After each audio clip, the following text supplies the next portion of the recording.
La paz lo hace posible. Partido de la U. Compañeros de los medios de comunicación que nos acompañan así, a los televidentes del canal Congreso, un placer aquí saludarlos en compañía del presidente del Partido de la U, el senador Armando Benedetti, del senador Ángel Custodio Cabrera, senador García Zucardi y del señor secretario del Congreso.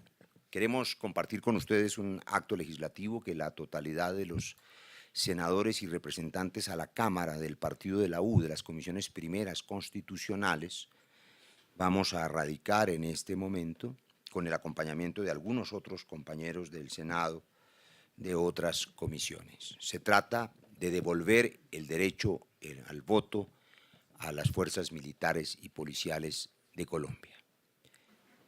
Lo primero que quiero compartirles es que, como resulta evidente, este proyecto es una iniciativa legislativa, es una iniciativa parlamentaria de este grupo de compañeros congresistas del Partido de la U. No es una iniciativa del gobierno. Lo segundo que quiero también compartirles con la misma precisión es que esto no es una iniciativa que provenga de La Habana, ni tiene relación ninguna con los diálogos de paz. Es una iniciativa parlamentaria de miembros de nuestro partido que consideramos, una vez que estamos a puertas, fortunosamente, de cerrar el conflicto, y que una de las razones para que Colombia sea uno de los pocos países que le quita el derecho ciudadano a los compatriotas encargados de jugarse la vida por nosotros, pero les quitamos, sin embargo, el derecho al voto, es Colombia, y que es hora de corregir esa limitación. Como ustedes saben, la mayoría de países del mundo le otorga el derecho al sufragio a los miembros de las fuerzas militares y policiales. En Colombia, solamente dos grupos de colombianos no tienen derecho a votar: los delincuentes condenados y los militares y policiales.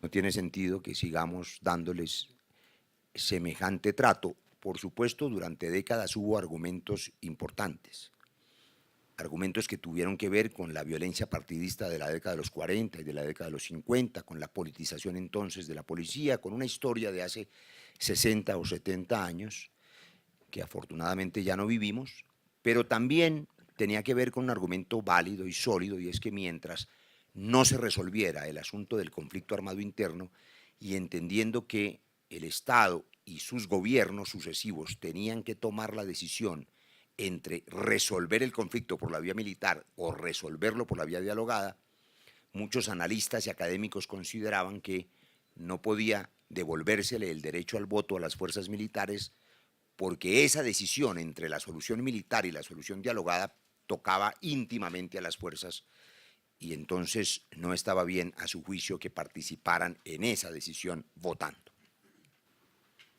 Creo que a puertas del fin del conflicto armado con las guerrillas, ese argumento ya no existe, o por lo menos va a dejar de existir el día que los colombianos vayan a las urnas en el plebiscito y depositen su voto por el sí a la paz. Cerrado el conflicto con la decisión de los colombianos, entonces el argumento para eliminar el derecho al voto de las fuerzas militares y policiales se cae inmediatamente. También queremos precisar que este proyecto reitera la prohibición a las fuerzas militares para participar en política. Anticipo los argumentos importantes de quienes ven en este proyecto razones para la polémica y el debate. El primero de ellos es que se trata de evitar que las fuerzas militares o policiales puedan coaccionar o incidir de manera alguna en sus subalternos para obligarlos a votar. Este proyecto, como ya lo traía la Constitución del 91 y la Constitución del 86, por supuesto prohíbe totalmente la deliberación de las fuerzas militares y policiales en política. Las fuerzas militares no pueden hacer política, no pueden participar en la política, no pueden asistir a actos políticos y mucho menos a actos partidistas. Tampoco podrán utilizar absolutamente ninguno de sus elementos oficiales y del Estado con fines proselitistas. No podrán hacer reuniones en sus establecimientos castrenses ni policiales, tampoco podrán sugerir a sus subalternos el voto, mucho menos podrán coaccionar para el voto. El que incurra en cualquiera de estas prácticas de participación política incurrirá en una falta gravísima, como la ley estatutaria que desarrolla este acto legislativo deberá decirlo, y será destituido fulminantemente. Ningún militar podrá participar en política, ningún militar podrá deliberar, ningún militar o policial podrá usar su rango para obligar a un subalterno a votar. Todas esas causales serán razones para su destitución. ¿Qué es entonces lo que podrá hacer con este proyecto? Votar. Voto libre y secreto.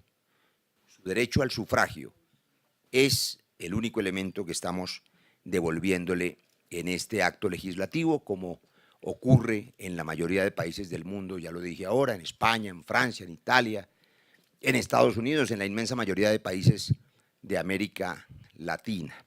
Y termino por decir lo que me decía algún miembro de nuestra fuerza pública hace unos días. Y fueron unas palabras sentidas que yo creo que vale la pena retomar y que él, por supuesto, no puede ni debe expresar por la misma razón, de que no tienen derecho a la beligerancia ni a deliberar, pero sí tienen derecho a pensar y lo hacen.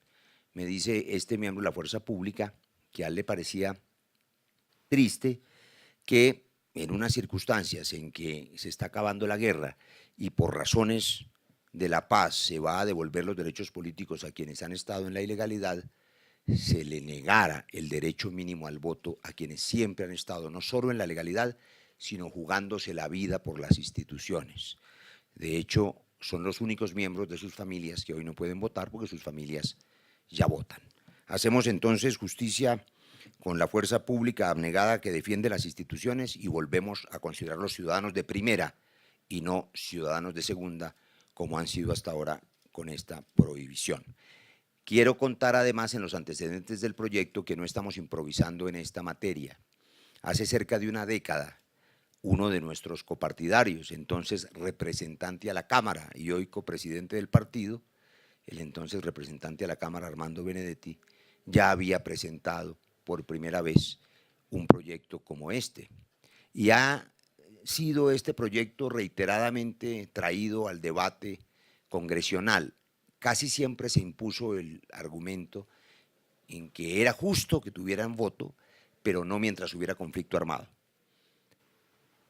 Espero y esperamos que una vez que este proyecto sea radicado y empiece su trámite, y luego de que los colombianos le den el sí a la paz en el plebiscito, el gobierno lo apoye y lo considere incluso como uno de los proyectos que pueda incluir en el fast track o procedimiento legislativo rápido y especial para sacarlo adelante pronto. Si el gobierno no lo considera así, pues tendrá que hacer su trámite ordinario.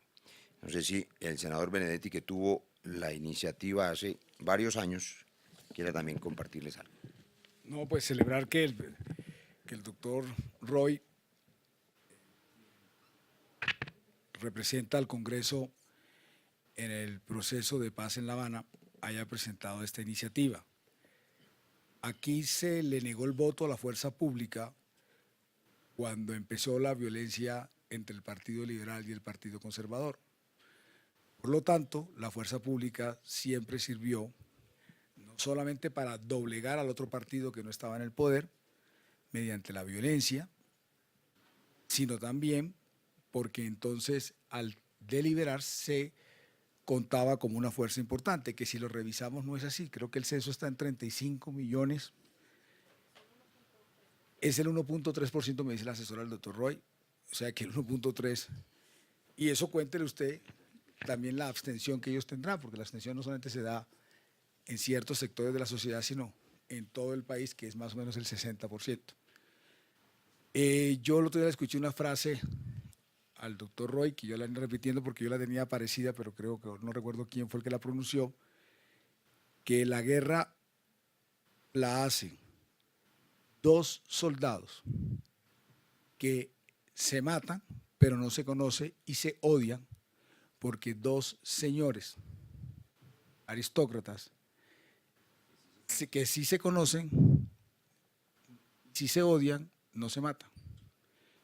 Y si la fuerza pública tiene que deliberar en algún momento políticamente si es viable seguir en un conflicto interno o no, yo preferiría primero escuchar los votos de ellos y las ideas de ellos, que son los que realmente ponen los muertos, no solamente desde la fuerza pública, sino desde el sector rural. Porque yo estoy cansado de repetir que no entiendo cómo en este país quien ha sufrido y es víctima del conflicto está de acuerdo con el perdón. Y el que nunca ha sentido nada es aquel que no está de acuerdo con el perdón ni con la justicia restaurativa. Por lo tanto, todos esos soldados de estrato 1 y 2 y todas esas personas que pertenecieron a la FARC que murieron de estrato 1 y 2, de alguna u otra forma van a adquirir unos nuevos derechos, un nuevo bienestar, y qué mejor que opinar de quién debe dirigir su país, porque ellos estarán siempre ahí como un brazo de la democracia para hacerla respetar. Así que qué mejor que la fuerza pública vote, pero que no vaya a deliberar ya en sus altos mandos. Con votar es una forma de hacerse sentir y de saber qué es lo que ellos realmente quieren, porque ellos son los que ponen los votos. La paz lo hace posible. Partido de la U.